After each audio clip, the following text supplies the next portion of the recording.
क्या आपने सुना है कि गुजरात के भरूच जिले में एक ऐसी कहानी सामने आ रही है जो आपके होश उड़ा देगी? यह कहानी है आदिवासियों की जमीन की, उनके हक की और एक ऐसी साजिश की जो विकास के नाम पर उनके अस्तित्व को ही निगल रही है। जगड़िया और वालिया तहसील में Gujarat mineral development corporation (GMDC) के लिए हो रहे जमीन अधिग्रहण ने कई सवाल खड़े किए हैं। क्या यह सिर्फ औद्योगिक विकास है या इसके पीछे छिपा है एक गहरा षड्यंत्र? आइए इस कहानी के पन्नों को एक एक कर खोलते हैं। यह एक बड़े रहस्य का पर्दा आपके सामने उठाने से कम नहीं है। मैं आपका दोस्त डॉक्टर भाविन कुमार शांतिलाल वसावा, भरूच से। साजिश की शुरुआत पहले से थी खबर। सूत्रों की माने तो GMDC के लिए जमीन अधिग्रहण की बात कोई नई नहीं थी। कई बड़े लोग, अधिकारी, राजनेता और उद्योगपति इसकी खबर पहले से जानते थे, लेकिन यह जानकारी क्यों छिपाई नहीं गई और पहले से कुछ चुनिंदा लोगों के साथ सजा कर दी गई? क्या इसका मकसद कुछ खास लोगों को फायदा पहुंचाना था? और हुआ भी यही है।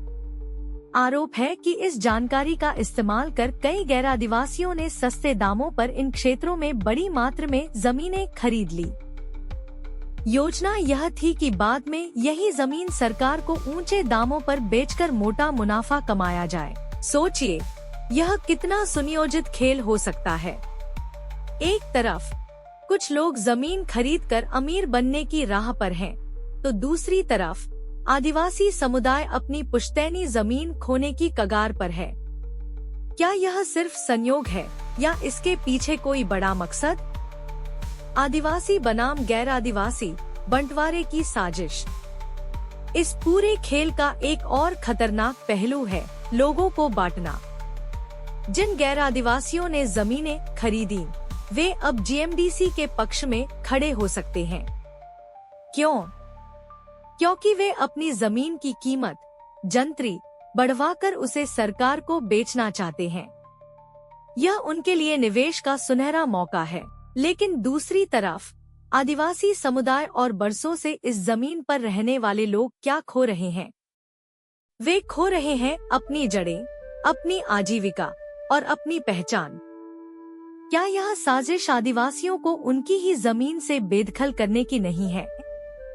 एक समुदाय जो अपनी जमीन को अपनी मां मानता है, उसे विकास के नाम पर उजाड़ा जा रहा है। और बदले में उन्हें क्या मिलेगा?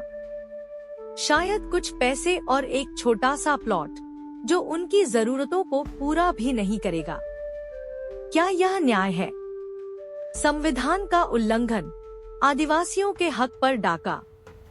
यह क्षेत्र भारत के संविधान के आर्टिकल 244(1) के तहत 5th शेड्यूल में शामिल है। इसका मतलब है कि यहाँ के आदिवासियों को विशेष अधिकार प्राप्त हैं। समता जजमेंट 1997 में सुप्रीम कोर्ट ने साफ कहा था कि आदिवासी क्षेत्रों में जमीन का हस्तांतरण, लैंड ट्रांसफर, बिना ग्राम सभा की अनुमति के नहीं हो सकता। इसके अलावा panchayat extension to scheduled areas act 1996 PSA act भी ग्राम सभाओं को जल, जंगल और जमीन पर पूरा नियंत्रण देता है। लेकिन सवाल यह है, क्या इन नियमों का पालन हुआ? कई सूत्रों का दावा है कि पिछले कुछ सालों में इस क्षेत्र में गैर आदिवासियों ने बड़े पैमाने पर जमीनें खरीदी। आदिवासी क्षेत्र में यह लैंड ट्रांसफर कैसे संभव हुआ? क्या इसमें अधिकारियों, राजनेताओं और उद्योगपतियों की मिलीभगत थी? ग्राम सभा की अनुमति के बिना ये सौदे कैसे हुए? यह सब संविधान और सुप्रीम कोर्ट के आदेशों का खुला उल्लंघन नहीं है तो और क्या है? आदिवासियों का दर्द सिर्फ जमीन नहीं, सब कुछ छिन रहा। कल्पना कीजिए, आपकी जमीन, आपका घर, आपके खेत, आपके जंगल सब छिन जाए। आदिवासियों के लिए यह जमीन सिर्फ मिट्टी नहीं, बल्कि उनकी संस्कृति, उनकी आजीविका और उनका भविष्य है। अगर वे विस्थापित हुए तो वे न सिर्फ अपनी सर्वे नंबर वाली जमीन खोएंगे, बल्कि जल, जंगल, गौचर, नदी, तालाब, रास्ते, सब कुछ। भारत का महान संविधान और पीएसए एक्ट के तहत ये सभी संसाधन पर आदिवासी समुदाय का पहला हक है। लेकिन क्या उन्हें इसका फायदा मिल रहा है? और बदले में क्या मिलेगा? कुछ पैसे, जो शायद कुछ सालों तक चले, लेकिन उसके बाद न शिक्षा, न नौकरी, न संसाधन। आप अपने बच्चों को क्या देंगे? बिना जमीन के आदिवासी समुदाय का स्वाभिमान और अस्तित्व कैसे बचेगा? क्या विकास का मतलब सिर्फ कुछ लोगों की जेबें भरना है? विकास का ढोंग, आदिवासियों का बलिदान, फिर भी पिछड़ापन। पिछले कई दशकों में आदिवासियों ने विकास के नाम पर लाखों एकड़ जमीनें दी हैं। बांध बने, कारखाने बने, सड़कें बनी, लेकिन आदिवासियों का क्या हुआ? न स्कूल, न अस्पताल, न नौकरियां। डिग्री मांगने वाले इस सिस्टम में आदिवासी बच्चे कहां जाएं? बिना शिक्षा, बिना संसाधनों के वे कैसे अपने परिवार का भरण पोषण करेंगे? जमीन होगी तो कम से कम स्वाभिमान के साथ जी तो सकेंगे। जो लोग जंत्री बढ़ाने और जमीन बेचने की बात कर रहे हैं, उनके पास दूसरी जमीनें, घर और संसाधन हैं। वे तो सिर्फ मुनाफा कमाने के लिए यहाँ आए हैं। क्या वे वाकई आदिवासियों के हित के बारे में सोचेंगे? क्या वो लोग आदिवासी समुदाय के हित के बारे में सोच भी सकते हैं? आपको क्या लगता है? कानूनी हक और जिम्मेदारी। भारत के महान संविधान के आर्टिकल 244(1) और 5th शेड्यूल के तहत आदिवासी क्षेत्रों में सरकार को विशेष जिम्मेदारी दी गई है। समता जजमेंट ने साफ कहा कि कोई भी औद्योगिक गतिविधि या जमीन अधिग्रहण बिना ग्राम सभा की सहमति के नहीं हो सकता। पीएसए एक्ट भी यही कहता है। ग्राम सभा को जमीन, जंगल और संसाधनों पर पूरा अधिकार है। लेकिन अगर गैर आदिवासियों को जमीनें बेची गई, तो यह लैंड ट्रांसफर कैसे हुआ?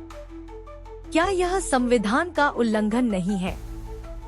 ग्राम सभा की अनुमति के बिना कोई भी उद्योग स्थापना, इंडस्ट्रियल सेटअप या जमीन हस्तांतरण वैध नहीं है। लेकिन क्या इन नियमों का पालन हो रहा है? क्या यह सवाल पूछना हमारा हक नहीं है? आपकी आवाज ही आपका हक है। यह कहानी सिर्फ भरूच की नहीं, बल्कि हर उस आदिवासी की है जो अपनी जमीन और हक के लिए लड़ रहा है।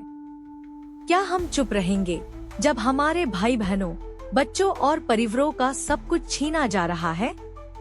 यह वक्त है जागने का, सवाल उठाने का और अपने संवैधानिक हक की रक्षा करने का। इस वीडियो को लाइक करें, शेयर करें और अपनी राय जरूर बताएं। आइए एकजुट होकर इस साजिश का पर्दाफाश करें। आपके एक शेयर से किसी आदिवासी परिवार की जिंदगी बदल सकती है। डॉक्टर भाविन कुमार शांतिलाल वसावा, भरूच।